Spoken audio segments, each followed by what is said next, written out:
שבת כל כך, אחת המצוות הכי גדולות בתורה בשבת, יש בה הרבה דברים, הרבה מילים מיוחדים. הגמרא במסכת שבת דף קי"ח עמוד ב' אומרת, אמר רבי חייא בר אבא אמר רבי יוחנן, כל המשמר שבת כהלכתו, אפילו עובד העבודה זרה כדור אנוש, מוכלל לו, שנאמר, אשרי אנוש לעשות זאת וגומר. וכתוב אחר כך במשך של הפסוק מחללו. הגמרא אומרת, אל תקרא מחללו, אלא מחולו. שמי ששומר את השבת כהלכה, אפילו עובד עבודה זרה כמו דור אנוש, אז מוכלים לה את כל העבירות שלו. וכידוע, העבירה של עבודת זרה היא עבירה מאוד חמורה. כתוב שמי שכופר בעבודה זרה, שהוא נגד עבודה זרה, הוא מודה כאילו בכל התורה כולה, עד כדי כך העבודה זרה חמורה. אז אנחנו צריכים להבין שזה גם עבודה זרה אחד מהסיבות החמורות ביותר התורה שצריך למות ולא לעשות אותה. אז נראה מפה רואים כמה כוח הגדולה של השבת, שלא שומע את השבת, וקיים אותה ושמח ושר שירים.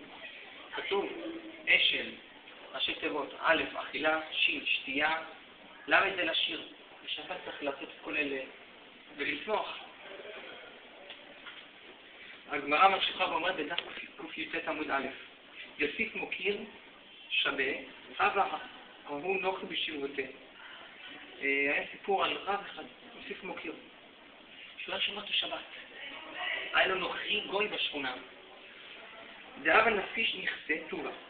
היה שיר גוי בשכונה של יוסיף מוקיר. הגוי הזה היה לו הרבה נכסים. אמרלה קלדאה, כולהו נכסה יוסף, מוכר שווה אכילו. אמרו לו, עוד מעט יוסיף מוקיר, ייקח לך כל הנכסים. אז מה הגוי הזה עשה? זבן והוא מרגניתה וטובה בסיינה. בהדה דקה עברה מזרה, אחורכן דיקה שביעה במאיה. בלעין קברה. מה קרה? הגוי הזה אמר, אז האחוזים הכוכבים אמרו לי, שיקחו לי את כל הנכסים יקחו ממני, ומי ייקח ממני זה? יוסיף מוקיר. אז הוא אמר, מה אני אעשה? אני אקרוא הכל, אני אקח את כל הסיכוך שלי, נקנה הכל ביעלו אחד, שם אותו בקוף. יום אחד הוא פעם ליד הים, ברוח חזקה, העיפה לו את היעלו, מעין גם את הקורס, לתוך הים. מה קרה בדד? בתוך הים? בלע את היעלו. הסקוע, באו דייגים, צעדו כמה דגים. היתוע, הפניה דמעלה שבתה, אמרי, מה נזבין כי השתה? אמרי להו, ויל אמתיהו לגבי יוסיף מוקיר שווה דרגים זזבים. תפסו את הדגים. אמרו, יש פה דג אחד, מי רוצה עכשיו לקנות דגים לשבת? אז אמרו, לך נקרא את זה ליוסיף מוקיר, שהוא רגיל לקנות דברים של שבת קודש. אמתיוה ניהלה, זבנה, קראה, אשכח בן מרגליתה. זבנה בצליסר עם ליצה דדינרי דדהבה. מה קרה?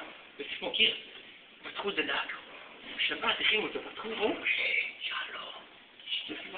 הוא יוסיף מוקיר שבת, שהוא שמע על שבת כהלכתה, והיה שמח שהוא קנה מטעמים לשבת, מצא את המרגלית, והוא מכר אותה ממש הון עתק, ממש סכום גבוה.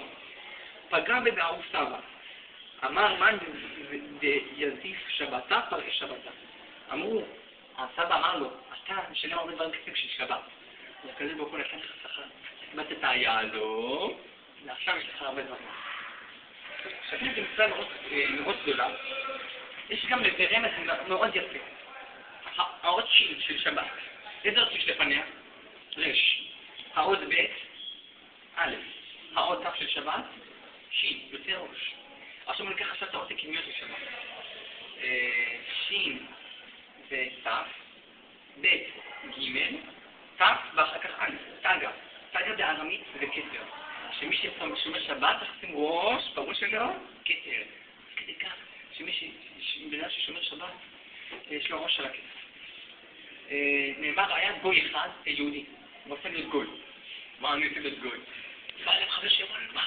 רוצה להיות גוי? וואלה, חבל, אני יודע שאתם לא יכולים ביצים בשבת. אתה מבטל את החינוך גזת, זה כבר לא תשמור שבת. היהודי הזה אמר, טוב, בשביל זה, אני מוכן. אני אהיה יהודי. אני לא יכול בלי הביצים האלה. כידוע שמי שקורא ספרי תהילים ולא מדבר דברים בתהילים, זכיתי לראות בספר אחד שכתוב שמה שזה נחשב לו כ-65,000 צומות. עד כדי כך גדולה של שבת, שבן אדם לומד, קורא תהילים, שבת עם העמלה ממש ממש גבוהה.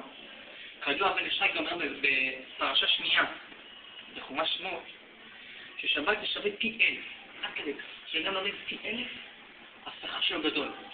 וגם הגמרא במסכת מגילה, דף כ"ב עמוד ב' אומרת, שככל שקוראים יותר בתורה אנשים, ככה ככל שקוראים יותר אנשים בתורה, אז ככה היום הוא יותר קדוש.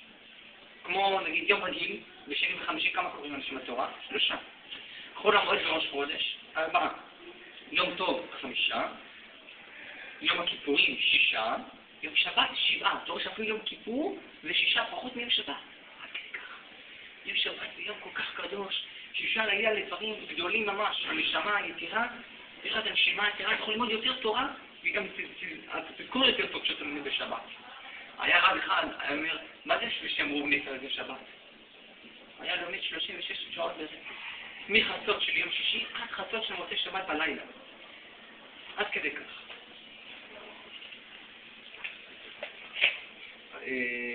בית שמאי ובית הלל אפילו היו לוקחים את הבהמה, מאכילים אותה כבר לפני יום שבת, היו אומרים הבהמה הזאת לפי שבת. כל אחד לפי דרכו היה לוקח.